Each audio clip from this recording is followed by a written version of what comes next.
चलिए सभी लोगों को नमस्ते। और हम लोग शुरुआत करेंगे, जैसा कि आपको पता है मेरे भाई, कि आज हम लोग एनसीईआरटी एग्जाम्पलर के क्वेश्चन अभी देखने वाले हैं। आप सभी लोग जुड़ जाइए और एनसीईआरटी एग्जाम्पलर के जो भी क्वेश्चन होंगे उसके बारे में हम लोग अभी डिस्कस करने वाले हैं। तो शुरुआत करते हैं, हम लोग देखते हैं आज का जो क्वेश्चन हमारे सामने है इसके बारे में हम लोग डिस्कस करेंगे। तो एक क्वेश्चन आपको आपके सामने में दे रखा है, 30 नंबर क्वेश्चन जो दे रखा है मेरे भाई। ये क्या कह रहा है कि डीएनए की अगर हम बात करते हैं, और डीएनए की अगर बात करते हैं, इसको हम लोग यहाँ पर डीएनए की अगर बात करते हैं तो आपको ध्यान रखना है इसको अंतः पात्र में बनाया गया, यानी कि मेरे भाई लैब में जो इसको बनाया गया, अंतः पात्र में इसको बनाया गया, तो वो किसके द्वारा बनाया गया और उनको नोबेल प्राइज भी दिया गया। क्वेश्चंस यहां से आता है। तो आपको एक चीज ध्यान रखना है कि अगर हम लोग डीएनए की बात करते हैं तो आप सभी लोग जान लीजिए मेरे भाई, अंतः पात्र में किसने बनाया था, कहेंगे आर्थर कॉरनबर्ग ने बनाया था। आंसर आपका ए हो जाएगा। लेकिन हम यहां पर बताना चाहते हैं कि डीएनए की अगर बात करते हैं, इसको हम लोग डीऑक्सीराइबोन्यूक्लिक एसिड के नाम से हम लोग जानते हैं। और ये डीएनए की अगर बात करते हैं मेरे भाई, तो आपको ध्यान रखना है कि इसको लैब में किसने बनाया। तो आपको ध्यान रखना है कि लैब में जो बनाया गया था किसके द्वारा, तो कहेंगे लैब में बनाने वाले साइंटिस्ट हमारे कौन थे, कहेंगे लैब में किसने बनाया, तो कहेंगे लैब में आर्थर कॉरनबर्ग की हम बात करेंगे। यहां पर किसकी बात करेंगे, तो यहां पर हम लोग आर्थर कॉरनबर्ग की हम बात करेंगे। तो ये हमारा आर्थर कॉरनबर्ग की बात करता है, इन्होंने लैब में इसको बनाया। दूसरी बात आपको ध्यान रखना है मेरे भाई कि डीएनए का बहुत तरह का क्वेश्चन आपका आता है कि डीएनए का खोज किसने किया। सिंपल ये पूछेगा लैब में किसने बनाया, तो आर्थर कॉरनबर्ग ने बनाया। और आपको ध्यान रखना है कि इसका खोज किसने किया, तो कहेंगे यहां पर फ्रेडरिक मिशर ने इसका खोज किया था। इसका खोज किसने किया, तो कहेंगे यहां पर फ्रेडरिक मिशर की बात करेंगे, तो इनका खोज फ्रेडरिक मिशर नामक साइंटिस्ट ने किया। साथ ही साथ मेरे भाई डीएनए की संरचना के बारे में अगर आपसे पूछ लेता है कि डीएनए की संरचना जो होती है वो कैसी होती है, तो डीएनए की संरचना आपको ध्यान रखना है कि डबल हेलिक्स होता है। यह कैसा होगा, तो कहेंगे यहां पर हमारा डबल हेलिक्स होता है। इस बात को आप यहां ध्यान रखेंगे। और संरचना के बारे में अगर किसी ने बताया मेरे भाई, तो हम कहेंगे वाटसन एंड क्रिक नामक साइंटिस्ट थे। यहां पर वाटसन की बात करते हैं और साथ साथ हमारे यहां पर क्रिक थे। तो वाटसन एंड क्रिक ने डीएनए की संरचना के बारे में बताया कि डीएनए का जो संरचना है हमारा कैसा, तो कहेंगे डबल हेलिक्स होता है। ये ध्यान रखना है। दूसरी बात मेरे भाई, यहां पर एक चीज और ध्यान रखना है, इस डीएनए से रिलेटेड चूंकि क्वेश्चन कई बार आपके एग्जाम में पूछा गया है और इनको बनाया गया मेरे भाई, तो सिंथेसाइज्ड किया गया, जो कि परख नली में इसको बनाया गया। लैब में मेरे भाई, तो लैब में परख नली के अंदर इसको बनाया गया। इसको किसमें, तो कहेंगे यहां पर परख नली में बनाया गया। और इसी परख नली को यहां पर अंतः पात्र कह दिया गया। इसी को यहां पर क्या क्या देगा, तो कहेंगे यहां पर अंतः पात्र कहते हैं। ये एक परख नली है जिसमें इसको बनाया गया, लेकिन वह किसके द्वारा, तो कहेंगे आर्थर कॉरनबर्ग के द्वारा बनाया गया। और आपको ध्यान रखना है कि इसके लिए नोबेल प्राइज भी 1959 ईस्वी में इनको दिया गया था। यह भी क्वेश्चन आपका पूछता है कि कॉरनबर्ग को इसी चीज के लिए, लैब में बनाने के लिए इनको नोबेल प्राइज दिया गया था। और ये नोबेल प्राइज मेरे भाई कब दिया गया था, ये सब आपके एग्जाम का क्वेश्चंस है। क्वेश्चंस मेरे भाई किसी भी तरीके से अगर आ जाएगा तो आपको यहां पर बनाना पड़ेगा। और कहेंगे ये जब दिया गया था, तो हम कहेंगे 1959 की हम बात करते हैं, 1959 ईस्वी की बात करते हैं। उस समय इनको नोबेल प्राइज दिया गया था। लैब में इनको कैसे तैयार किया गया, तो कहेंगे लैब में इसको तैयार किया गया था और यहां पर परख नली के अंतर्गत तैयार किया था, जिसको हम लोग डीएनए के नाम से जानते हैं। दूसरी बात मेरे भाई, आपको ध्यान रखना है कि डीएनए की संरचना के बारे में अगर आपसे पूछ लेता है, तो डीएनए की संरचना डबल हेलिक्स किसने, तो हम कहेंगे ये किसने बताया, तो कहेंगे यहां पर हम वाटसन एंड क्रिक ने बताया। और इसका खोज किसने किया, तो कहेंगे फ्रेडरिक मिशर ने किया था। ये तीनों अलग अलग फ्रेम के क्वेश्चंस होते हैं और ये क्वेश्चंस आपके एग्जाम में आता है मेरे भाई, इस बात को आप ध्यान रखेंगे। और अगर डीएनए की बात अगर करते हैं, अगर ये डबल हेलिक्स होती है तो ये कैसी होगी, तो डबल हेलिक्स कहने का मतलब हमारा क्या होगा, हम कहेंगे डबल हेलिक्स हमारा कुछ इस तरह से होता है। इसको अगर हम लोग देखेंगे तो एक्चुअली में डीएनए की अगर हम बात करते हैं, उसकी जो संरचना होती है, ये चीज भी आपको मेरे भाई यहां पर ध्यान रखना है। डबल हेलिक्स कहने का मतलब इसमें दो धागे से मिलकर किस तरह से हमारा ये फॉर्मेशन हुआ। चलो इसको थोड़ा सा हम दिखाना चाहते हैं एक्चुअली में ये आपको कैसा दिखता है। ये कहीं ना कहीं मेरे भाई इस तरह से आपको दिखता है। यहां पर इस तरह से हम यहां पर इसको यहां पर इस तरह से हम लोग इसको देख सकते हैं कि ये हमारा डबल हेलिक्स टाइप का ये हमारा होता है। एक तो धागा ये हो गया, दूसरे धागा की अगर बात करेंगे तो दूसरा धागा कुछ इस तरह से हमारा ये होता है। इसकी बात करते हैं। और इसी में आपको ध्यान रखना कि ये डबल हेलिक्स इसलिए है मेरे भाई क्योंकि दो गो हेलिक्स हमारा बनता है, एक तो ये लाल वाला और एक हमारा ब्लैक वाला, और ये डबल हेलिक्स का निर्माण करता है। लेकिन एक चीज आपको ध्यान रखना है कि जब डबल हेलिक्स बनता है तो इसमें बीच बीच में आप देखिए कि ये धागा एक दूसरे को जहां पर क्रॉस किया है, जहां पर ये धागा एक दूसरे को क्रॉस करता है, उस क्रॉसिंग वाले पॉइंट को हम लोग क्या कहते हैं मेरे भाई, तो नोड कहते हैं। तो यहां पर हमारा क्या कहेंगे, इसको हम लोग नोड कह देते हैं, इस बात को आप ध्यान रखेंगे, यहां पर इसको नोड कहेंगे। कई बार तो क्वेश्चन ये भी देखने को मिला है कि आपको ये भी ध्यान रखना मेरे भाई कि ये जो नोड हमारा ये नोड है, इस नोड से एक नोड से दूसरे नोड के बीच में कितनी दूरी होती है, ये बात आपको बताना है मेरे भाई। ये कितना होगा, 34 एंगस्ट्रॉम के बराबर होता है। आपको ध्यान रखना है एक नोड से दूसरे नोड के बीच की जो दूरी होगी वह कितना होगा, कि यहां पर 34 एंगस्ट्रॉम होता है। ये बात आपको ध्यान रखना है। दूसरी बात हम आपसे बताना चाहते हैं कि इसके अंदर डीएनए के अंदर हमारा जो बॉन्डिंग होता है हाइड्रोजन बॉन्डिंग होती है। आपको ध्यान रखना है कि डीएनए के अंदर जो बॉन्डिंग होती है इसमें कैसी बॉन्डिंग होगी, तो आपको ध्यान रखना इसमें हाइड्रोजन बॉन्डिंग होता है। ये क्वेश्चन कई बार पूछा गया है, इसमें हाइड्रोजन बॉन्डिंग होता है और हाइड्रोजन बॉन्ड मेरे भाई काफी वीक होता है। और ये हाइड्रोजन बॉन्ड जो बनाया गया है वह किसके किसके बीच में बनेगा, क्योंकि एडेनिन थायमिन के बीच में बनेगा, साइटोसिन ग्वानिन के बीच में बनेगा, और ये कंप्लीट अल्टरनेट में हमारा होगा। तो एक जगह हमारा डबल बॉन्ड बनेगा और दूसरे जगह की अगर हम बात करते हैं तो हमारा यहां पर ट्रिपल बॉन्ड यहां पर बनता है। तो डबल बॉन्ड और ट्रिपल बॉन्ड हमारा बनता है। लेकिन आपको ध्यान रखना है कि क्वेश्चन ये भी पूछा जाता है कि एडेनिन और थायमिन के बीच में जो बॉन्ड बनेगा हाइड्रोजन बॉन्ड, ये आपका डबल बॉन्ड होता है। साइटोसिन और ग्वानिन की अगर हम बात करते हैं इसके बीच में जो बॉन्ड बनता है मेरे भाई ट्रिपल बॉन्ड बनेगा। तो एडेनिन और थायमिन के बीच में डबल बॉन्ड, साइटोसिन और ग्वानिन के बीच में ट्रिपल बॉन्ड आपका बनता है, और इसी तरीके से अल्टरनेट में ये बॉन्डिंग होती है। ये सारी बातें आपको एकदम ध्यान में रखना है। अब यहां पर बात आती है कि चलो आर्थर कॉरनबर्ग के बारे में हम लोगों ने जान लिया कि लैब में डीएनए को बनाया गया, और ये कब बनाया गया, तो हम कहेंगे ये 1959 की बात है, तब उनको नोबेल प्राइज भी उस समय दिया गया था, और ये परख नली में बनाया था। परख नली को अंतःपात्र कहते हैं। दूसरी बात आपको ध्यान रखना है कि इस रॉबर्ट हुक की अगर हम बात करते हैं, क्योंकि ये सब फेमस क्वेश्चन आपके एग्जाम में आते रहता है, तो रॉबर्ट हुक ने किसका खोज किया था, तो कहेंगे इन्होंने सेल का खोज किया था। इस बात को आप ध्यान रखेंगे। तो सेल का अगर कोई खोज किया था तो वो रॉबर्ट हुक नामक साइंटिस्ट ने किया था, और रॉबर्ट हुक ने सेल का खोज किया। तो सेल के अंदर न्यूक्लियस होता है, न्यूक्लियस का खोज किसने किया, तो रॉबर्ट ब्राउन ने किया था। आगे मेरे भाई एडवर्ड जेनर की अगर हम बात करते हैं, ये भी क्वेश्चन आपके एग्जाम में आता है बायोलॉजी का, ये फेमस क्वेश्चन है। और एडवर्ड जेनर को हम लोग फादर ऑफ इम्यूनोलॉजी कहते हैं, या फिर हम लोग वैक्सीनेशन फादर ऑफ वैक्सीनेशन के नाम से हम लोग जानते हैं, क्योंकि इन्होंने चेचक का टीका डेवलप किया था। याद रखेंगे इन्होंने किसका टीका, तो हम कहेंगे यहां पर चेचक का टीका जो बनाया था वो किसने बनाया था, कहेंगे चेचक का जो टीका बनाया था मेरे भाई यहां पर कौन, तो कहेंगे चेचक का टीका। यहां पर हम कहेंगे यहां पर एडवर्ड जेनर की बात करेंगे, इसीलिए एडवर्ड जेनर को फादर ऑफ वैक्सीनेशन के नाम से हम लोग जानते हैं।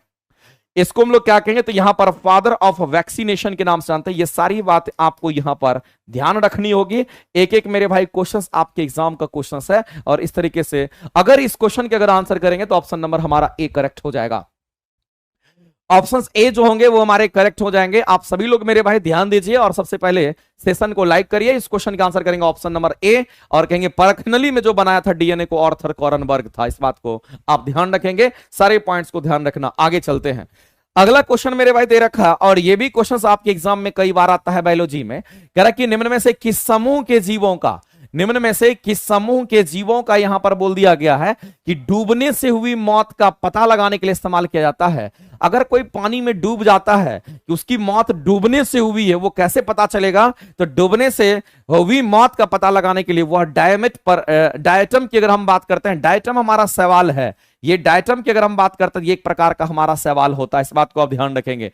ये हमारा क्या तो कहेंगे, ये एक प्रकार का हमारा सवाल होता है। ये एक प्रकार का क्या कहेंगे, एक प्रकार का यहां पर सवाल माना जाता है। इसको डायटम के नाम से हम लोग जानते हैं।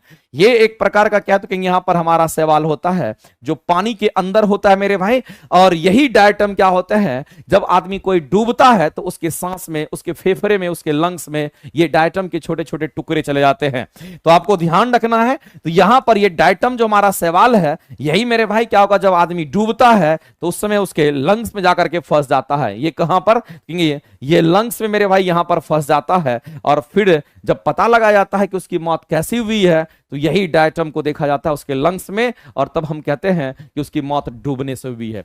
दूसरी बात आपको ध्यान रखना, ये जो डायटम यहां पर आपको दे रखा है, ये जितने भी समुद्री मछली वगैरह होते हैं, उस समुद्री मछली या फिर मछली के जितने भी हमारे पानी के अंदर मछली रहते हैं, उस मछली का सबसे प्रिय भोजन माना जाता है। इस बात को आप ध्यान रखेंगे। तो डायटम, एक बात और ध्यान रखिएगा, ये मछली का प्रिय भोजन भी कहलाता है। क्वेश्चन पूछा गया काहे के, तो ये मछली का प्रिय भोजन होता है। इस बात को आप ध्यान रखेंगे, क्योंकि ये सवाल है तो हम कहेंगे ये मछली का प्रिय भोजन भी कहलाता है। तो इस क्वेश्चन के अगर आंसर करेंगे तो ऑप्शन नंबर हमारा यहां पर सी करेक्ट हो जाएगा, क्योंकि डूबने से हुई मृत्यु का पता लगाने के लिए ये अहम होता है। डायमीटर की बात करते हैं। दूसरी बात आपको ध्यान रखना मेरे भाई, अगर हम लाइकेन की बात अगर करते हैं, तो ये जो हमारा लाइकेन होता है, जिसको हम लोग लाइकेन ही बोलते हैं हिंदी में भी, आपको एक बात ध्यान रखना पड़ेगा, ये लाइकेन मेरे भाई यहां पर बायो इंडिकेटर होता है। इसको हम लोग बायो इंडिकेटर के नाम से जानते हैं, और जो बायो इंडिकेटर होता है इसको हम लोग क्या कहेंगे, तो इसको हम लोग यहां पर जैव सूचक के नाम से जानते हैं। ये एक्चुअली में हमारा जैव सूचक होता है, और बायो इंडिकेटर हम लोग इसलिए इसको कहते हैं क्योंकि इसका ग्रोथ वहां होता है जहां पर पॉल्यूशन कम होता है। दूसरी बात आपको ध्यान रखना है कि अगर हम बात करते हैं लाइकेन की, अगर बात करते हैं ये कौन से पॉल्यूशन का मेरे भाई यहां पर ये किस पॉल्यूशंस को ये इंडिकेट करता है, तो आप याद रखना सल्फर डाइऑक्साइड्स के पॉल्यूशंस को क्या करता है, SO2 पॉल्यूशंस की अगर हम बात करते हैं, SO2 पॉल्यूशंस की अगर हम बात करते हैं, ये इसको इंडिकेट करता है। इस बात को ध्यान रखेंगे। दूसरी बात आपको ध्यान रखना मेरे भाई कि लाइकेन हमारा क्या है, कि ये शैवाल और कवक का सम्मिलित रूप माना जाता है। इसको हम लोग क्या कहेंगे, तो यहां पर शैवाल की बात कर लीजिए, शैवाल और कवक का सम्मिलित रूप हमारा होता है। ये शैवाल और कवक का जो सम्मिलित रूप हमारा होगा, शैवाल और कवक का जो सम्मिलित रूप हमारा होता है, उसी को हम लोग क्या कहते हैं, तो उसी को हम लोग यहां पर डायटम के नाम से, उसी को हम लोग यहां पर लाइकेन कहते हैं। इस बात को आप ध्यान रखेंगे। तो लाइकेन हमारा शैवाल और कवक का सम्मिलित रूप भी माना जाता है, और ये एक जैव सूचक है, बायो इंडिकेटर है। और हम कहेंगे SO2 पॉल्यूशंस को हम कहेंगे यहां पर, जहां पर SO2 पॉल्यूशन, सल्फर डाइऑक्साइड का पॉल्यूशन ज्यादा होगा, वहां पर लाइकेन का ग्रोथ नहीं होता है। इसी के इंडिकेशंस के लिए हम कहेंगे यहां पर लाइकेन की बात हम लोग करते हैं।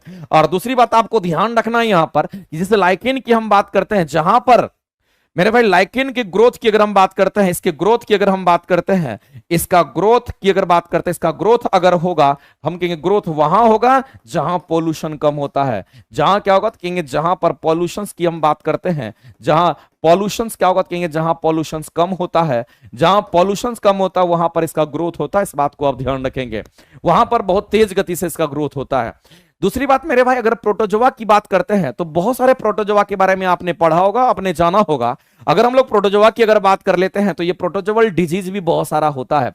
जैसे कि अगर हम बात करते हैं, हमारे पास प्लाज्मोडियम भी प्रोटोजोआ होता है। बहुत तरह के प्रोटोजोआ आपके सामने आएंगे। आप कहेंगे मेरे भाई, जैसे कि स्लीपिंग सिकनेस किसी को होता है, वो भी प्रोटोजोअल डिजीज होता है। तो प्रोटोजोअल डिजीज अलग अलग होते हैं। प्लाज्मोडियम भी हमारा क्या, तो कहेंगे यहां पर प्रोटोजोआ है। अगर इस प्लाज्मोडियम की अगर हम बात करते तो ये भी प्रोटोजोआ है, और इसी प्लाज्मोडियम से मलेरिया होता है। इस बात को आप जानते भी होंगे, इसी प्लाज्मोडियम से क्या होता है, मलेरिया भी होता है। ये बात आपको पता होगा। वैसे इस क्वेश्चन के अगर आंसर करेंगे तो ऑप्शन नंबर सी हमारा यहां पे राइट हो जाएगा मेरे भाई। अगले क्वेश्चन की तरफ हम लोग बढ़ते हैं, और अगला क्वेश्चन मेरे भाई यहां पर देखेंगे कौन सा ऑप्शन हमारा सही हो। बीपीएससी डेरे में अब तो 5 चांस हो गया है। अरे जितने भी चांस हो गए, एक चांस में आपको लेकर के नौकरी निकल लेना है। 5 चांस का इंतजार करोगे। अभी 1,60,000 वैकेंसी आ रहा है, और 1,60,000 वैकेंसी आमने सामने से गुजर जाएगा, पता नहीं चलेगा। लेकिन जो लोग तैयारी एकदम निस्वार्थ भाव, जो लोग तैयारी अपने फीलिंग के साथ करेंगे, जो लोग तैयारी दिल से करेंगे, जो लोग तैयारी मन से करेंगे, जो लोग सब्जेक्ट को समझ के करेंगे, उनकी एक्यूरेसी, उनके मार्क्स श्योर बढ़ करके आएंगे। इसमें कहीं से कोई दौमत नहीं है।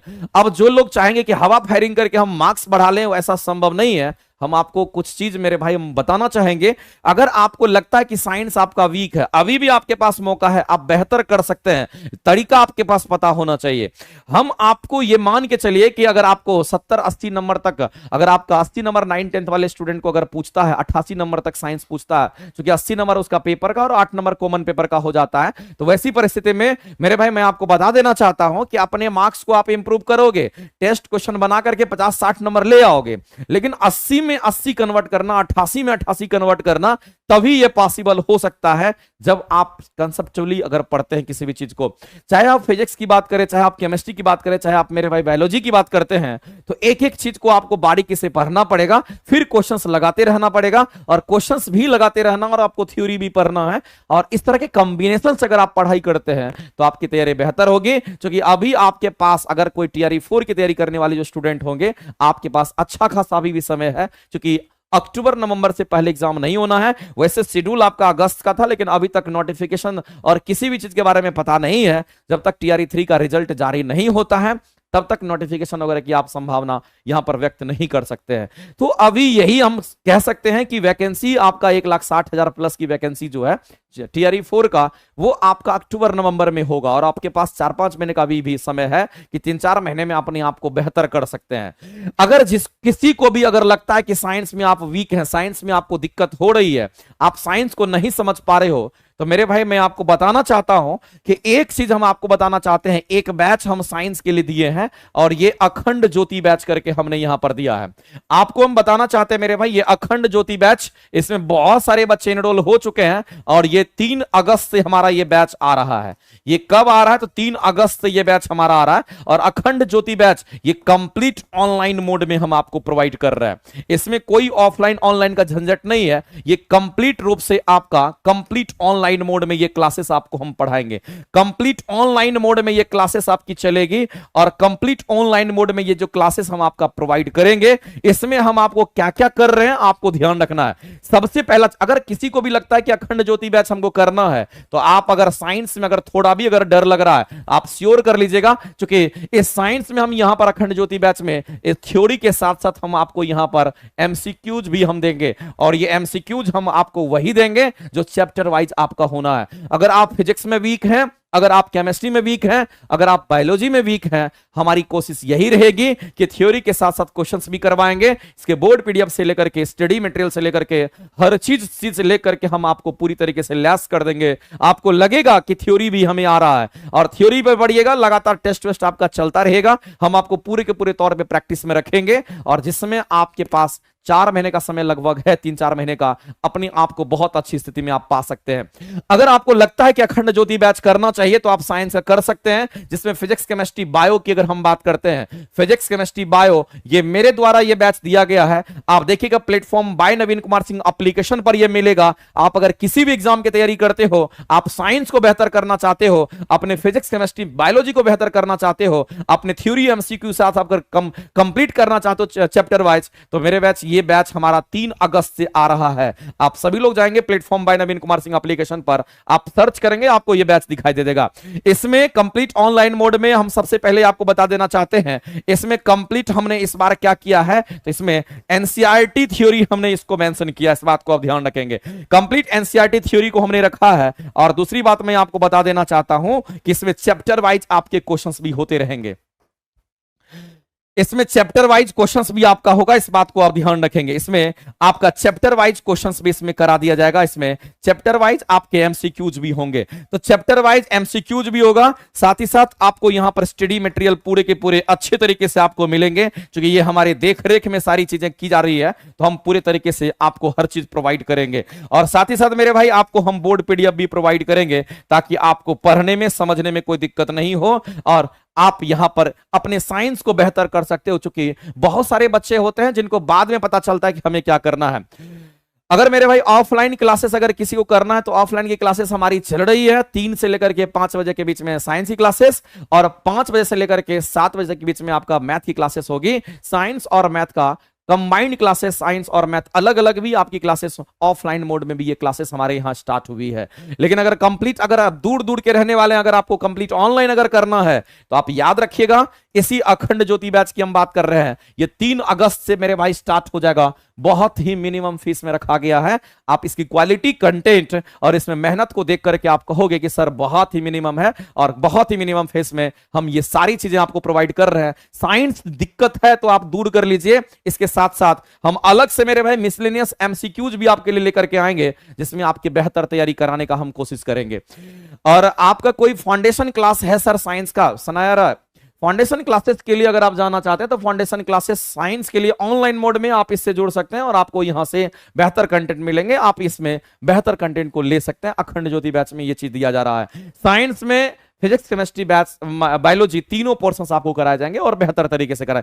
फी बहुत मिनिमम है, फी के लिए आपको नहीं सोचना पड़ेगा। आप देख करके कहेंगे सर बहुत मिनिमम फीस है, इतना मिनिमम फीस है कि आप सोच नहीं सकते हैं। आप वही समझिए कि गुरु दक्षिणा या फिर हमारे यहाँ की टीम का जो काम होता है, जो लोग मेहनत करते हैं वो अपने मेहनत का ही खर्चा आपसे ले रहे हैं और इसमें बहुत ज्यादा कुछ नहीं है, लेकिन कंसेप्ट ही कंसेप्ट है। आप देखे होंगे कि इस बार भी हमने पढ़ाया था टियर 3 में भी 100% क्वेश्चन जो है मेरे भाई पढ़ाए हुए नोट से थे। वो भले ही आप कंसेप्चुअली अगर मजबूत नहीं थे, हो सकता है कि आप कंसेप्चुअली वीक होंगे, आपका बेसिक थोड़ा सा वीक होगा तो आपके मार्क्स थोड़े कम आए होंगे, लेकिन जो बच्चे अच्छे से पढ़े होंगे, जिनका थोड़ा भी बेसिक बढ़िया होगा, वो लोग अच्छे से स्कोर किए हैं। अगर आप स्कोर करने में चूक गए, आपको लगता है कि स्कोर इस बार करना है, तो आप सभी लोग मेरे भाई तैयार हो जाइए। आपके लिए अखंड ज्योति बैच जो है आपको बहुत कुछ दे करके जाएगा और इसके साथ साथ हम अलग से एमसीक्यूज भी लेकर के आएंगे और उस एमसीक्यूज में हम आपको कंप्लीट आपका फिजिक्स, केमिस्ट्री, बायो का कंप्लीट उसमें हम मिसलेनियस क्वेश्चंस को रखेंगे ताकि आपको दोनों तरह से हम तैयार कर दें, ताकि आप एग्जाम में बहुत अच्छा कर पाए। हाँ, दोनों तरह का बैचेज मिल रहा है, दोनों तरह के बैचेज आप ले सकते हैं। आपको प्लेटफॉर्म बाय नवीन कुमार सिंह एप्लीकेशन पर मिल जाएगा, आप वहां जाकर के सर्च कीजिएगा, बैचेज आपको दिखाई दे देंगे। लेकिन ये कंप्लीट आपका ऑनलाइन, इस बात को मैं बता देना चाहता हूं, कंप्लीट ऑनलाइन के मोड में आपका चलेगा। चलो हम लोग यहां पर बात करते हैं यहां पर डू इनिशिएशन की बात करेंगे, जिसको हम लोग डबल फर्टिलाइजेशन कहते हैं। अब देखो डबल फर्टिलाइजेशन में होता क्या है, इस बात को समझना बहुत जरूरी है मेरे भाई, और ये क्वेश्चंस आपके एनसीईआरटी के ही क्वेश्चंस मैं आपको फिर से बता देना चाहता हूं। अगर मेरे भाई फर्टिलाइजेशन की अगर बात करेगा तो इसमें दो गो नर युग्मक ले लिया। फर्टिलाइजेशन जब कभी भी होगा तो मेल और फीमेल यानी स्पर्म और ओवम के बीच में ही फर्टिलाइजेशन होगा, इस बात को आप ध्यान रखेंगे। पहला ऑप्शन तो मेरे भाई आप ऐसे ही छाड़ दोगे, क्योंकि फर्टिलिटी की बात कर रहा है, फर्टिलाइजेशन की बात कर रहा है, इसमें मेल गैमेट्स और फीमेल गैमेट्स दोनों भाग लेंगे, लेकिन यहां दोनों के दोनों मेल गैमेट्स की बात कर रहा, तो जी हमारा ऑप्शन छट गया। आगे बात करते हैं यहां पर अंडकोशा की बात करते हैं। अंडकोशा से मेरे भाई क्या निकलता है, कहेंगे स्पर्म निकलता है, और स्पर्म की अगर हम बात करते हैं अंडकोश से ही निकलता है, और जिसमें आप यहां पर कहेंगे कि दो नर युग्मक की बात कर रहा है मेरे भाई। नर युग्मक दो की बात नहीं करेंगे, यहां पर एक मेल और एक फीमेल हमारे सामने आएगा और मेल और फीमेल की हम बात करेंगे, तो ये भी ऑप्शन आपका एलिमिनेट हो गया। आगे चलते मेरे भाई, अगला ऑप्शन हम लोग यहां पर देखते हैं, तो यहां पर आपको ध्यान रखना है कि ऑप्शन ए और ऑप्शन बी अगर खत्म हो गया, ऑप्शंस एलिमिनेशन करने की कोशिश कीजिए। जब तक चारों ऑप्शंस के बारे में आपको डिटेल पता नहीं रहेगा, तब तक आप ऑप्शंस नहीं छांट पाओगे। इसलिए आपकी तैयारी मेरे भाई तभी बेहतर हो पाएगी जब आप बेहतर तरीके से हर चीज को पढ़ करके जाएंगे। हाँ, किसी भी चीज के लिए आप कर सकते हैं। अर्चना जी, अगर आपको लगता है कि हमको बिहार पुलिस के लिए करना है, अगर आपको लगता है कि हमको एसआई के लिए करना है, अगर आपको लगता है कि हमको रेलवे के लिए करना है, अगर आपको लगता है कि हमको बीपीएससी शिक्षक भर्ती के लिए करना है, तो आप सभी लोग जुड़ करके अखंड ज्योति बैच से अपने साइंस को बेहतर कर लीजिए। हम आपकी सेवा में हमेशा खड़े रहेंगे, चाहे क्वेश्चंस के माध्यम से, थ्योरी के माध्यम से, हर एक चीज के माध्यम से हम आपके लिए पूरी तरीके से मेरे भाई हम तैयार हैं, और हम आपको कम समय में बेहतर क्वालिटी, बेहतर कंटेंट के साथ आसानी से तैयारी करवा देंगे। आपको लगेगा यही कंटेंट और यही क्वालिटी हमें चाहिए थी, और हम बहुत ही लिमिटेड टाइम में हम आपको कोर्स को कंप्लीट करेंगे। ये कोर्स मेरे भाई 2-2.5 महीने का कोर्स हमने दिया है, और 2-2.5 महीने में आपकी थ्योरी के साथ साथ हर चीज हम आपको कवर करके आपको पूरी तरीके से देंगे। आप सभी लोग अगर तैयार हैं तो जरूर कर लीजिएगा, नहीं तो फिर बाद में मेरे भाई सोचने से कुछ नहीं होता, समय निकलता चला जाएगा। आगे बात करते हैं यहां पर डबल फर्टिलाइजेशन की अगर बात करते हैं, तो एक नर युग्मक की बात कही गई है, और नर युग्मक का अंडकोशा से, और दूसरे की बात कर रहा, दूसरे का द्वितीय केंद्रक की बात कही गई है। तो मेरे भाई द्वितीय केंद्रक की अगर बात कही गई है, इसका मतलब यहां पर ओवम की बात कही गई है। यहां पर किसकी बात कही गई, तो यहां पर ओवम की बात कही गई है, यानी एग की बात कही है, अंडाशय की बात कही गई, यहां पर एग की बात कही गई है। तो द्वितीय केंद्रक कहने का मतलब है कि ओवम में मेरे भाई दो गो केंद्रक होता है, इस बात को आप ध्यान रखेंगे। तो एक नर युग्मक का अंडकोशा से और दूसरा द्वितीय केंद्रक का जो ओवम होता है, इन दोनों के मिलने से क्या होता है, फर्टिलाइजेशन होता है, इस बात को आप ध्यान रखेंगे। और एक नर युग्मक का जो स्पर्म है और फीमेल का जो ओवम है, वो कितने घंटे तक फर्टिलाइज कर सकता है, 72 घंटे तक का ड्यूरेशन होता है, या 1 से 2 दिन तक आप कह सकते हैं कि वो फर्टिलाइज कर सकता है, इस बात को आप ध्यान रखेंगे। तो यही ऑप्शन हमारा सी ऑप्शन यहां पे राइट हो जाएगा। आगे चलते हैं, अगला क्वेश्चन हम लोग देखते हैं मेरे भाई, और अगले क्वेश्चन पर हम लोग आते हैं। हरे पेड़ पौधे की बात कही गई है, और हरे पेड़ पौधे में प्रकाश संश्लेषण की क्रिया जो होती है वो आपसे पूछी गई है। एक बात आप जान लीजिए कि जब कभी भी फोटोसिंथेसिस की बात होती है, जब कभी भी मेरे भाई प्रकाश संश्लेषण की बात होती है, हम सभी लोग के जहन में एक ही चीज आता है कि सर अगर प्रकाश संश्लेषण की अगर हम बात करेंगे तो ये जो प्रकाश संश्लेषण होगा ये हमारे प्लांट्स में होता है। ये कहां पर होगा? तो हम कहेंगे यहां पर हमारे प्लांट्स में होता है। और प्रकाश संश्लेषण के लिए क्या क्या चीज की जरूरत पड़ती है वो भी चीज आपको ध्यान रखना पड़ेगा। तो प्रकाश संश्लेषण जब कभी भी हमारे प्लांट के अंतर्गत होंगे तो इनको क्या क्या चीज चाहिए मेरे भाई? तो हम कहेंगे प्रकाश संश्लेषण के लिए कार्बन डाइऑक्साइड चाहिए। क्या चाहिए? तो हम कहेंगे यहां पर पानी की मात्रा यानी कि H2O चाहिए। और क्या चाहिए? तो हम कहेंगे यहां पर सनलाइट चाहिए। एक एक चीज मेरे भाई आपको क्लियर होना चाहिए, सूरज की प्रकाश चाहिए। और साथ ही साथ हम कहेंगे यहां पर क्लोरोफिल भी हमें चाहिए, क्लोरोफिल भी होना चाहिए। और जितने भी हरे पेड़ पौधे होते हैं सभी में क्लोरोफिल मौजूद होता है। और ये क्लोरोफिल के अंदर मैग्नीशियम धातु प्रेजेंट होता है। एक एक लाइन मेरे भाई आपको रटा रहना चाहिए, क्वेश्चन आपका बारीकी से पूछता है। ये क्लोरोफिल के अंदर ऐसी प्रॉपर्टी होती है मेरे भाई, ये क्या करता है? तो कहेंगे ये हमारे सूरज के प्रकाश को अवशोषित करने का काम करता है और अवशोषण करा करके एक रिएक्शन तैयार करता है जिससे हम प्लांट का कहते हैं कि भोजन तैयार होता है। अगर कंप्लीट इसके रिएक्शंस को अगर जानना चाहते हैं तो आपको रिएक्शंस मेरे भाई एकदम याद कर लेना है कि कार्बन डाइऑक्साइड हमारा यहां पर है। प्लांट में क्या होगा? तो पानी की मात्रा होती है और इससे हमारा क्या होगा? कहेंगे यहां पर हमारा सनलाइट के प्रेजेंस में ये रिएक्शंस करेगा। इस बात को आप ध्यान रखेंगे। अगर सनलाइट के प्रेजेंस में ये रिएक्शंस करता है तो इससे बनने के बाद हमारा जो बनेगा उत्पाद वो C6H12O6 का निर्माण करेगा। और साथ ही साथ मेरे भाई जब कभी भी रिएक्शन हमारा करेगा फोटोसिंथेसिस का तो यहां से हम कहेंगे कि कार्बन डाइऑक्साइड लेगा और ऑक्सीजन छोड़ेगा। लेकिन कितने मोल ऑक्सीजन के? तो कहेंगे 6 मोल ऑक्सीजन के यहां से बाहर निकलेंगे और हमारा कुछ जल की मात्रा यहां से वाष्पित हो जाएगी तो हम कहेंगे 6H2O हमारा हो जाएगा। अब ऐसी परिस्थिति में आपको ध्यान रखना है, अगर बैलेंस करना तो 6 कार्बन यहां पर है, इधर तो कार्बन है नहीं, यहां 6 कार्बन है तो हम कहेंगे इधर भी हमारा 6 कार्बन होना चाहिए, इसलिए 6 से गुना करेंगे तो 6 कार्बन हमारा हो गया। अब हाइड्रोजन के साथ अगर करेंगे तो यहां पर 12 हाइड्रोजन होगा। बहुत सारे बुक में मेरे भाई यहां पर 6 हाइड्रोजन H2O दे रखा, वो आपका रॉन्ग दे रखा है, इसलिए आप इस चीज को ध्यान रखेंगे। यहां पर आपका 12 H2O होता है और ये 6 CO2 होगा और ये कंप्लीट बैलेंस इक्वेशंस है। हमने क्या देखा मेरे भाई? कार्बन डाइऑक्साइड लिया, क्या छोड़ा? तो कहेंगे ऑक्साइड्स, हमें ऑक्सीजन हमें से मिला। इसका मतलब है कि प्रकाश संश्लेषण के दौरान क्या होगा? कहेंगे यहां पर कार्बन डाइऑक्साइड गैस लेगा, CO2 लेगा और क्या छोड़ेगा मेरे भाई? तो CO2 लेगा और O2 को क्या करता? तो कहेंगे यहां पर बाहर करता, O2 को बाहर करेगा। तो ये लेगा, फोटोसिंथेसिस के अंदर हमारे प्लांट क्या करते हैं? कहेंगे CO2 लेगा और O2 को बाहर करता है। और दूसरी बात आपको ध्यान रखना कि ये क्रियाएं जो होती है ये दिन में होती है, ये डे टाइम में होता है, दिन में होता है। ये कब होगा मेरे भाई? तो ये हमारा डे टाइम में होता है, यानी कि दिन में होता है। इस बात को आप ध्यान रखेंगे। और दूसरी बात मैं आपको बता देना चाहता हूं कि एक श्वसन की भी क्रिया करते हैं, यहां पर श्वसन की भी क्रिया होती है और श्वसन की क्रिया हम कहेंगे कब होगा? तो वो रात में होता है। इसलिए प्लांट वगैरह जो श्वसन की क्रिया करता है वो कब करता है मेरे भाई? तो आपको ध्यान रखना है कि प्लांट अगर श्वसन की क्रिया करता है तो वो आपका रात में करता है। वो ऑक्सीजन लेगा रात में, कार्बन डाइऑक्साइड छोड़ता है। इसलिए पौधे के नीचे, प्लांट के नीचे, पौधे के नीचे, हरे पेड़ पौधे के नीचे रात में नहीं सोना चाहिए, क्योंकि वो क्या करता? ऑक्सीजन मेरे भाई लेगा, कार्बन डाइऑक्साइड छोड़ेगा और हमारे लिए कार्बन डाइऑक्साइड हार्मफुल माना जाता है। तो अगर आपसे बोला गया मेरे भाई कि हरे पेड़ पौधे प्रकाश संश्लेषण क्रिया अगर करते हैं तो उनको क्या क्या चीज की जरूरत पड़ेगी, तो मेरे भाई वो क्या करेगा? प्रकाश संश्लेषण क्रिया करेगा तो फोटोसिंथेसिस में CO2 लेगा, CO2 लेगा, O2 छोड़ेगा। इसका मतलब है हम के कार्बन डाइऑक्साइड लेना, ऑक्सीजन छोड़ना। ऑप्शन नंबर बी आपका करेक्ट हो जाएगा। अब इसी का जस्ट उल्टा, ऑक्सीजन लेगा, कार्बन डाइऑक्साइड छोड़ेगा तो वो कौन होगा? तो ऑक्सीजन का लेना, कार्बन डाइऑक्साइड का छोड़ना, ये प्लांट में मेरे भाई यहां पर श्वसन की क्रिया के दौरान होता है। प्लांट में ही होगा, पौधे में ही होगा और प्लांट में श्वसन क्रिया के दौरान होता है। इस बात को ध्यान रखेंगे। तो श्वसन की जो क्रिया होती है उसी के दौरान ऐसा होता है, इस बात को आप ध्यान रखेंगे। श्वसन की क्रिया जो होती है उसी के दौरान ऐसा होता है, ये बात आपको मेरे भाई ध्यान रखना है। ऑप्शन नंबर इस क्वेश्चन का आंसर करेंगे बी हमारा करेक्ट हो जाएगा और फोटोसिंथेसिस की क्रिया में हम कहेंगे हमारा ऑप्शन नंबर बी ही राइट हो जाएगा। आगे चलते हैं, अगला क्वेश्चन। नाइट्रोजन वगैरह मेरे भाई नहीं लेता है, इस बात को ध्यान रखेंगे। ये तो ऑप्शन आपका ऐसे एलिमिनेट हो गया, इतना ही ध्यान रख लीजिए। और जो बने हुए उत्पाद है हमारे, यही तीनों उत्पाद बनकर के आएंगे। कई बार उत्पाद भी पूछता है। इसको अभिकारक कहेंगे, इसको उत्पाद कहते हैं, इसको रिएक्टेंट कहते हैं, इसको प्रोडक्ट कहते हैं। इस बात को आप ध्यान रखेंगे। आगे चलते मेरे भाई, अगला क्वेश्चन हमारे सामने में दे रखा है और ये भी बायोलॉजी के क्वेश्चंस यहां पर दे रखे हैं कि वर्गीकरण की 5 जगत प्रणाली के बारे में आपको पता होगा मेरे भाई कि अगर हम बात करते हैं जीवों का जो क्लासिफिकेशन 5 भागों में किया है वो आर.एच. व्हिटेकर ने किया है। किसने किया? तो आपको मैंने ये पहली बार भी बताया था, पहले भी बताया था मेरे भाई, इस आर.एच. व्हिटेकर पर क्वेश्चंस आता है और आएगा, आपके सामने दिखेगा क्वेश्चंस, और आप सही से नहीं पढ़ोगे तो गलती होगी।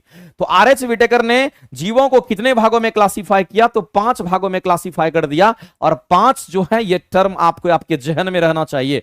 सबसे पहले अगर हम बात करते तो मोनेरा की बात करेंगे, सबसे बात करेंगे पहले तो मोनेरा की बात करते हैं। दूसरे की अगर बात करेंगे मेरे भाई तो दूसरा हमारा यहां पर प्रोटेस्टा होगा।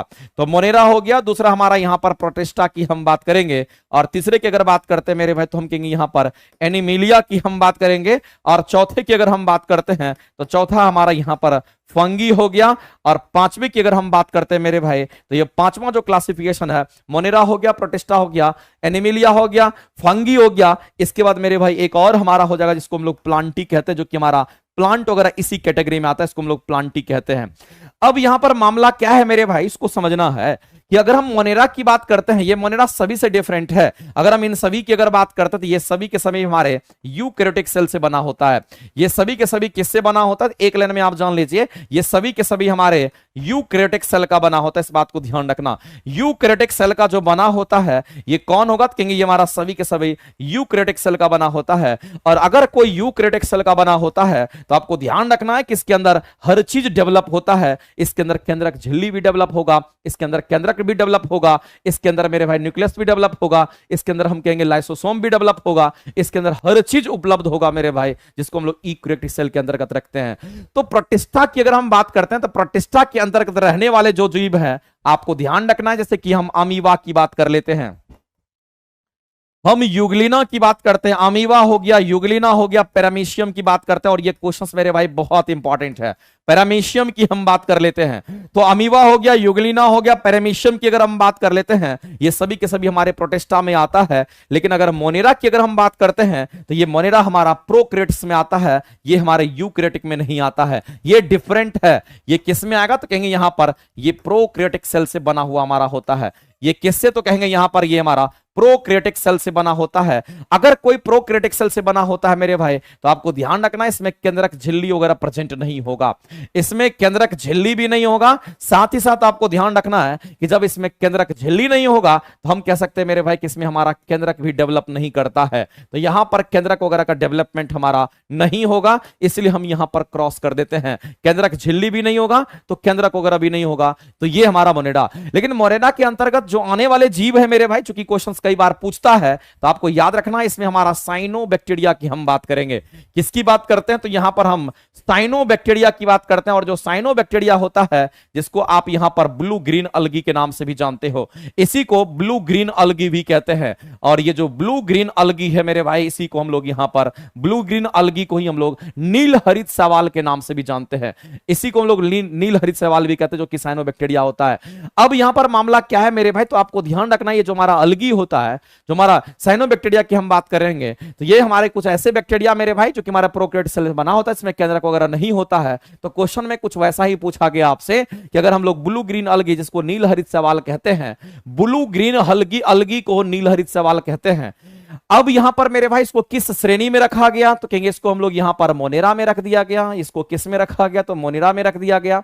अब कह रहा है कि नाइट्रोजन यौगीकरण जीवाणु तथा मीथेन उत्पादक आदि जीवाणु को किस जगत में रखा गया है? तो नील हरित शैवाल हो गया। नाइट्रोजन यौगीकरण जीवाणु की बात अगर करते हैं, जैसे मेरे भाई कुछ ऐसे बैक्टीरिया हैं जो नाइट्रोजन फिक्सेशन में भाग लेता, मैं उसकी बात करना चाह रहा हूं। साथ ही साथ मेरे भाई मिथेनजन जीवाणु की बात करते हैं, जो मीथेन गैस तैयार करता है हमारा किस रिएक्शंस में? तो एनारोबिक रिएक्शंस की बात करते हैं, जो हमारे यहां पर बायोगैस के अंतर्गत ये हमारा बैक्टीरिया काम करता है। तो ऐसी परिस्थिति में ये सब के सब हमारे किस में रखे गए हैं? तो आपको ध्यान रखना है कि नाइट्रोजन यौगीकरण हमारा जीवाणु यानी कि नाइट्रोजन फिक्सेशन बैक्टीरिया की बात करते हैं, या फिर मीथेन गैस का उत्पादन करने वाला जो बैक्टीरिया होता है, इन सभी को मोनेरा ग्रुप में रखा गया है।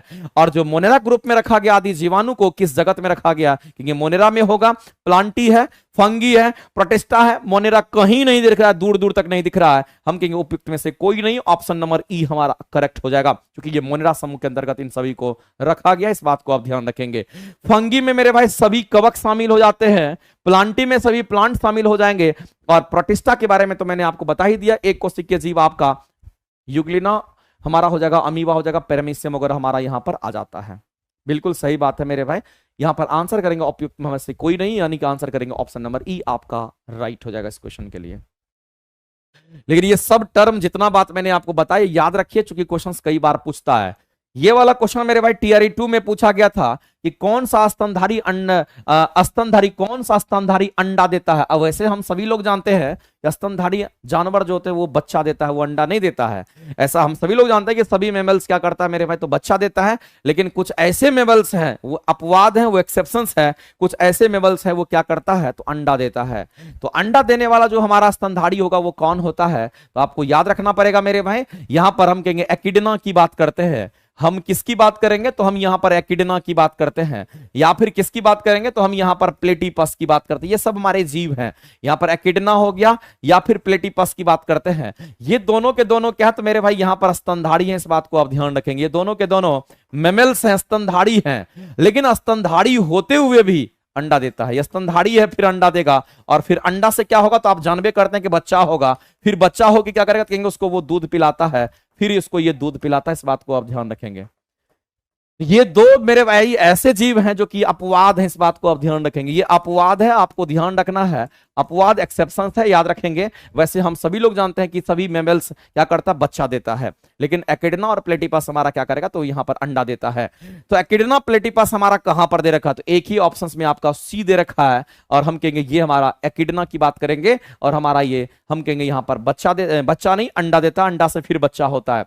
लेकिन अगर बात करते हैं कंगारू की बात करते हैं मेरे भाई, तो ये कंगारू के पास मार्सुपियल पॉच होता है, और कंगारू अर्ध विकसित बच्चा देता है। इस बात को ध्यान रखेंगे। ये कैसा बच्चा देगा, तो कहेंगे ये अर्ध विकसित बच्चा देता है। इस बात को ध्यान रखेंगे। ये अर्ध, वैसे ही कंगारू की बात करेंगे तो कंगारू हमारा मेमल्स है, लेकिन ये अर्ध विकसित बच्चा देता है। इस बात को आप ध्यान रखेंगे। ये अर्ध विकसित बच्चा देता है, इस बात को आप ध्यान रखेंगे। ये कैसा, तो कहेंगे अर्ध विकसित बच्चा देता है। इस बात को आप ध्यान रखेंगे, क्योंकि इसके पास मार्सुपियल पॉच होता है और उसी में बच्चे को ग्रो करता है और फिर बच्चा बाहर आता है। इसलिए अर्ध विकसित बच्चा की अगर बात करेंगे तो कंगारू। एकिडना प्लेटिपस की बात करेंगे तो ये ऐसे दो जीव हमारे ऐसे होते हैं जो क्या करता है, तो कहेंगे यहां पर पहले हम कहेंगे अंडा दे देता है, लेकिन स्तनधारी अंडा नहीं देता। इस बात को आप ध्यान रखेंगे, एक्सेप्शन अपवाद होता है। आगे चलते हैं। अगला मेरे भाई यहां पर मिलान करने वाला क्वेश्चन और विटामिन की बात कही गई है, और बोला गया कि कौन सी विटामिन से, हम कहेंगे कौन सा विटामिन से, यहां पर विटामिन की कमी से होने वाला जो रोग है उसको पहचानना है, खोजना और आंसर करना है। लेकिन मेरे भाई यहां पर जल्दीबाजी में गलती मत कर देना, क्योंकि विटामिन और उसकी कमी से होने वाले रोग के बारे में कह रहे कि कौन सा नहीं है, वो आपसे पूछा गया है। तो मेरे भाई कैल्सीफेरॉल की अगर हम बात करते हैं तो आप एक बात जानते होंगे कि कैल्सीफेरॉल की अगर बात कही गई है यहां पर, तो आपको यह चीज ध्यान रखना है कि यह कैल्सीफेरॉल किसको बोलते हैं, तो विटामिन डी को कहते हैं। विटामिन डी का जो बायोलॉजिकल नाम होता है मेरे भाई, इसको कैल्सीफेरॉल कहते हैं। इस बात को आप ध्यान रखेंगे। और आप सभी लोग जानते होंगे कि इस विटामिन डी की कमी से अगर कोई बीमारी होती है किसी को, तो विटामिन डी की कमी से अगर बीमारी होती है तो दो तरह की बीमारी होती है। इस बात को आप ध्यान रखेंगे। अब विटामिन डी की कमी से अगर होगा तो हड्डी में बीमारी होता है। एक तो बीमारी यहां पर ऑस्टियोपोरोसिस का होता है, एक को हम लोग क्या कहेंगे, तो यहां पर ऑस्टियोपोरोसिस कहते हैं। और दूसरे की अगर हम बात करते हैं तो दूसरा यहां पर ऑस्टियोमलेशिया की हम बात करेंगे। तो दूसरा हमारा ऑस्टियोमलेशिया की हम बात करेंगे, और एक हमारा ऑस्टियोपोरोसिस की बात होगी। और ये दोनों के दोनों मेरे भाई यहां पर हड्डी की बीमारी है। ये हमारा बोन डिजीज है, ये हड्डी की बीमारी है। इसमें हड्डी कमजोर हो जाती है, बोन कमजोर हो जाता है, इसलिए हम कहते हैं कि हमारा बोन डिजीज है। और ऐसी स्थिति में कैल्शियम की कमी होती है। याद रखना, विटामिन डी की कमी से कैल्शियम में कमी होगी, क्योंकि हम जानते हैं कि हमारे हड्डी में कैल्शियम सल्फेट, कैल्शियम फॉस्फेट होता है, और कैल्शियम की कमी होगी तो कैल्शियम, देखो यहां पर Cl लिखा हुआ है, कैल्सी यानी कि कैल्सीफेरॉल के नाम से जानते हैं। विटामिन डी की कमी से ये सब होता है। लेकिन ये डिजीज जो होगा मेरे भाई, ये वयस्क में होता है। ये किस में होगा, तो ये क्वेश्चंस कई बार पूछा भी गया है। ये डिजीज अगर किसी को होता तो वयस्क में होगा, और इसी तरीके से अगर कोई बच्चे होते हैं, उस बच्चे में अगर डिजीज होगा तो उसमें कौन सा होगा, आपको बताना है मेरे भाई कि ये रिकेट्स होता है। बच्चे में अगर डिजीज होगा तो कहेंगे वो रिकेट्स होता है। इस बात को आप ध्यान रखेंगे। ये भी विटामिन डी की कमी से ही होता है। तो मेरे भाई कैल्सीफेरॉल तो हमारा यहां पर कहीं ना कहीं सही है, जैसा कि हम देख पा रहे हैं। यहां पर हम कहेंगे बोन डिजीज की बात करेंगे, यानी कि पहला स्टेटमेंट अगर हम लोग देख रहे हैं ये कहीं ना कहीं हमारा सही है। हम कहेंगे ऑप्शन नंबर पहला सही है, क्योंकि कौन सा नहीं मैच कर रहा है वो आपको बताना है।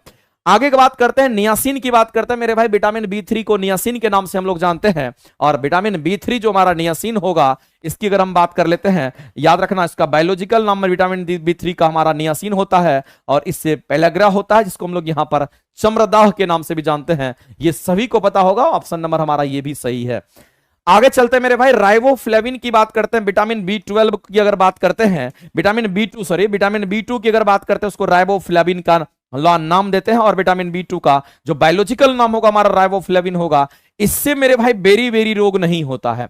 बेरी बेरी रोग किससे होता है? विटामिन बी1 की कमी से होता है, ये बात आपको ध्यान रखना है। अगर हम लोग यहां पर विटामिन बी1 की अगर हम बात करते हैं, तो इस विटामिन बी1 की कमी से क्या होता है, कहेंगे यहां पर विटामिन बी1 की कमी की अगर बात करेंगे, तो इसी से हम विटामिन बी1 की कमी, इसका मतलब मेरे भाई हम कहेंगे यहां पर थायमिन की कमी की बात करेंगे, क्योंकि विटामिन बी1 की कमी, उसको थायमिन की कमी, क्योंकि विटामिन बी1 को हम लोग थायमिन कहते हैं, और विटामिन बी1 की कमी अगर किसी को हो जाती है, तो आपको ध्यान रखना है कैसा डिजीज होगा, इसी को हम लोग बेरी बेरी रोग कहते हैं, इसी को हम लोग बेरी बेरी रोग के नाम से जानते हैं, ये बात आपको ध्यान रखना है। तो ये कहीं ना मेरे भाई गलत मैचिंग था, तो कहेंगे गलत वाले को चूज करना था, आंसर करेंगे सी, आपका राइट हो जाएगा। वैसे मैं आपको बता देना चाहता हूं कि राइबोफ्लेविन जो विटामिन बी2 होता है, ये आपके भैंस के दूध में भी होता है, इस बात को सॉरी, ये आपके गाय के दूध में होता है, और गाय के दूध में हम कहेंगे विटामिन कौन होगा, तो कहेंगे यहां पर बी2 भी होता है, इसको राइबोफ्लेविन के नाम से हम लोग जानते हैं। क्वेश्चन पूछता है, एसी नहीं चलेगा क्या? एसी उसी नहीं चलता है, हैं?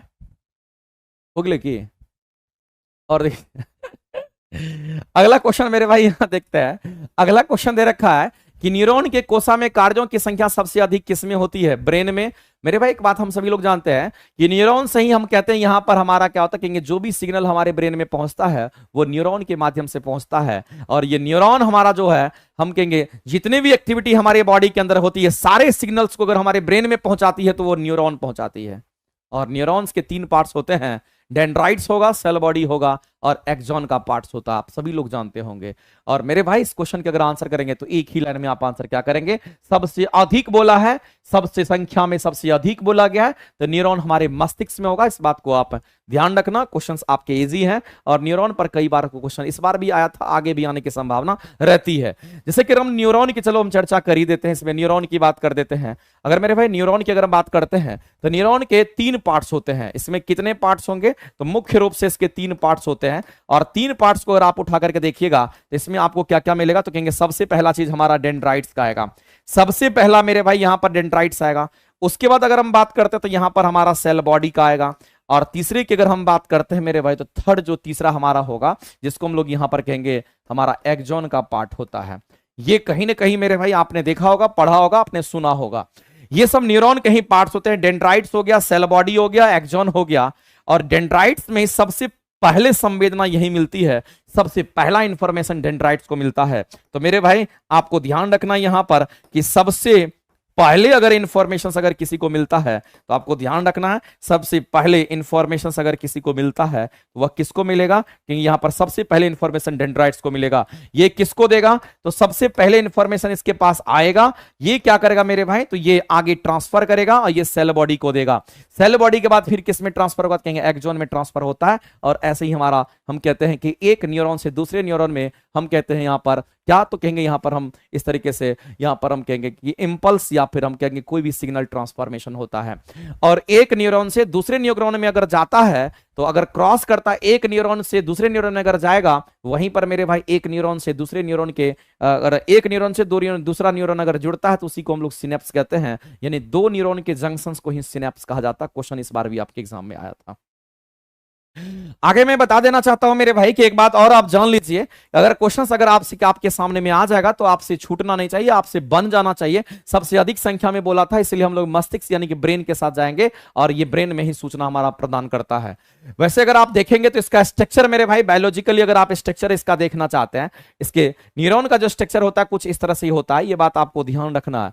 न्यूरॉन के स्ट्रक्चर की अगर आप बात करते हैं मेरे भाई, तो न्यूरॉन का स्ट्रक्चर इस तरह से ये पुछड़ी हो जाएगा, टेल वाला पार्ट है, और ये टेल वाला पार्ट जो होता है, इसी को हम लोग यहां पर एक्सॉन के नाम से जानते हैं। ये बात आपको ध्यान रखना है।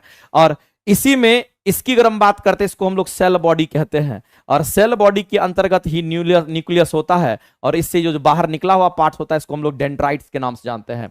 इसको हम लोग डेंड्राइट्स कहते हैं मेरे भाई, ये डेंड्राइट्स होता है। अब मामला क्या है, इसके अंतर्गत और भी चीजें पूछी जाती है कि न्यूरॉन के अंदर मेरे भाई यहां पर माइलिन शीथ वगैरह हमारा प्रेजेंट होता है, और एक माइलिन शीथ और दूसरे माइलिन शीथ के बीच में जो नोड हमारा बनता है उस नोड को हम लोग रेनवियर का नोड कहते हैं।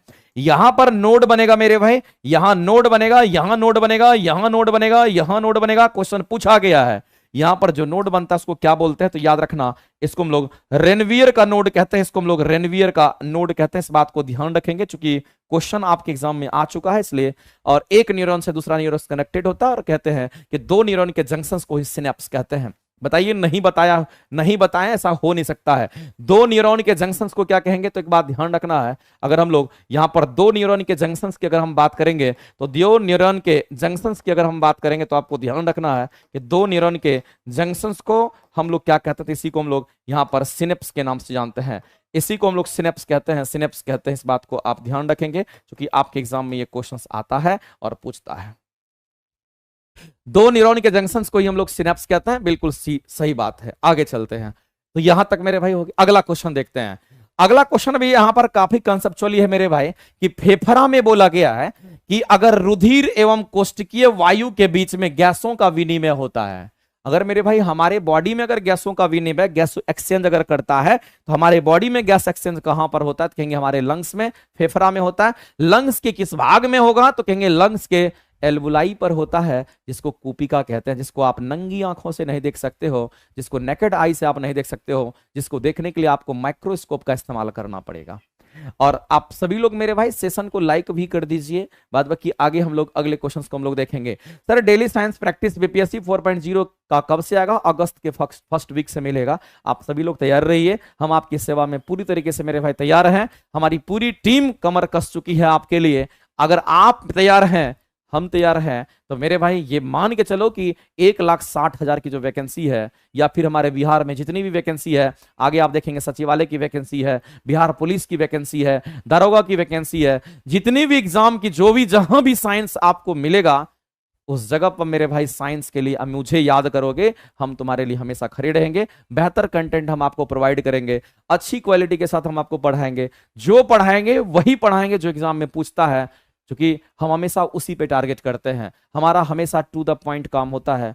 इस तरह से आपको ध्यान रखना पड़ेगा, क्योंकि इसमें से बहुत सारे स्टूडेंट ऐसे भी होंगे जो मेरे से पढ़े होंगे, बहुत सारे स्टूडेंट नहीं भी होंगे जो मेरे से नहीं पढ़े होंगे, बहुत सारे बच्चे मेरे से फिजिक्स अलग अलग तरीके से पढ़े होंगे, केमिस्ट्री भी पढ़े होंगे, बायो भी पढ़े होंगे। मैं आपसे बता देना चाहता हूं, कह देना चाहता हूं मेरे भाई, अगर आपको दोबारा अगर मौका मिल रहा है कि फिजिक्स केमिस्ट्री बायो को बेहतर करना है, तो आपके लिए अखंड ज्योति बैच आया है। आप बिहार के या सेंट्रल गवर्नमेंट की किसी भी एग्जाम की तैयारी करते हैं, आपसे जुड़िएगा। 3 अगस्त से आपकी क्लासेस चलेगी, दनादन चलेगी, खतरनाक तरीके से चलेगी, अच्छे मोड में चलेगी, अच्छे कंटेंट, अच्छी क्वालिटी आपको पूरी तरीके से हम प्रोवाइड करेंगे। अगर आप तैयार हैं तो एक बार कमेंट सेक्शन में मेरे भाई कमेंट करके जरूर लिखिएगा। अगर थोड़ा भी साइंस में वीक नजर आते हैं, अगर डर लगता है, मुझे याद कीजिए, हम आपके साथ हैं। आपका पूरी तरीके से मेरे भाई हौसला बुलंद रखेंगे, थ्योरी से और क्वेश्चंस करा करके, मल्टीपल चॉइस क्वेश्चंस करा करके, साथ ही साथ आपके मिसलेनियस क्वेश्चन करा करके हम सब कुछ आपको कराएंगे। रेलवे के लिए भी, हर चीज के लिए अजय जी, अगर आपको करना है, नाम उसमें अखंड ज्योति बैच लिखा हुआ, आप ले लीजिए। आप रेलवे की तैयारी कर रहे हैं, चाहे किसी भी एग्जाम की तैयारी कर रहे हैं, आप लीजिए, हम पढ़ाएंगे ना।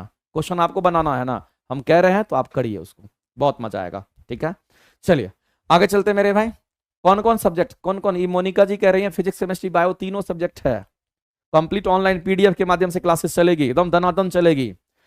एनिमेशन वीडियो के साथ क्लासेस चलेगी, एक एक वीडियो दिखाएंगे आपको, एक एक चीज की क्लियरिटी आपके सामने लेकर के आ जाएंगे। लगेगा कि ये क्लासेस करना चाहिए था।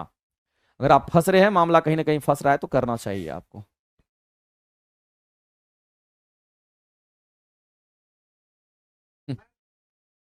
हाँ, 3 अगस्त से क्लासेस है। फी मात्र 499 रुपया है, बहुत मिनिमम फीस है। आप सोच भी नहीं सकते। आप फिजिक्स को देखिए, अपार सब्जेक्ट, फिजिक्स में बहुत सारा टॉपिक है, केमिस्ट्री में देखिए इतना टॉपिक है, बायोलॉजी में इतना टॉपिक है। इतना मिनिमम फीस कौन लेता है यार? इतना मिनिमम फीस में कौन पढ़ाता है? इतने अच्छे कंटेंट कौन पढ़ाता है? आप जाकर के देखिएगा तो आपको पता चल जाएगा, फिर दोबारा आप नहीं बोलोगे। 9 10th वाले स्टूडेंट, 6 to 8 वाले स्टूडेंट, 1 to 5 वाले स्टूडेंट, रेलवे के किसी एग्जाम की तैयारी करने वाले स्टूडेंट, बिहार के किसी एग्जाम की तैयारी करने वाले स्टूडेंट, आप सभी लोग अखंड ज्योति बैच से जुड़ करके अपनी तैयारी को मेरे भाई अपने लेवल में पहुंचा सकते हैं। हम आपके साथ हैं, ठीक है। चलिए,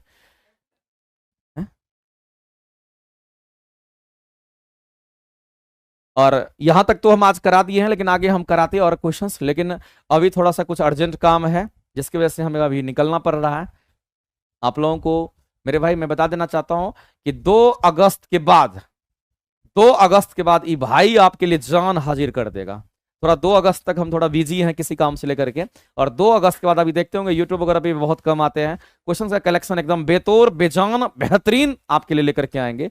अभी हम चूंकि किसी कारणवश हमको थोड़ा निकलना पड़ेगा, और आगे की क्लासेस आपको कल भी होगी, लेकिन 2 अगस्त के बाद हम पूरी तरीके से एक्टिव रहेंगे आपके लिए। जब खोजोगे तब आपके सामने नजर आएंगे, ठीक है। चलिए, और किसी को कुछ कहना है? गुरुजी 78 मार्क्स चांस है, 78 मार्क्स है तो होप कर सकते हैं, डिपेंड करेगा कि आपकी कैटेगरी क्या है। देखिए, मेरा मानना है कि आप किसी के कहने से आप ये नहीं कह सकते कि हमारे इतने मार्क्स हैं, मेरा सेलेक्ट होगा कि नहीं होगा। इसीलिए अगर आपके अंदर थोड़ा भी डिमोटिवेशन है तो उसको निकाल करके फेंक दीजिए बाहर, और आप ये सोचिए कि हम नंबर 1 आदमी हैं। 78 नंबर लाना कम बड़ी बात नहीं है। अगर 78 मार्क्स आपके हैं तो कुछ पॉजिटिव जरूर होगा, क्योंकि क्वेश्चन ने तो बहुत को फंसाया है, बहुत को रुलाया है। देख करके तो लगा होगा कि सभी क्वेश्चन घोड़ के पी गए हैं, सभी क्वेश्चन बना जाएंगे। गलती छोटी छोटी करवा दिया, क्योंकि आप बेसिक लेवल से तैयार नहीं थे, इसीलिए, ठीक है।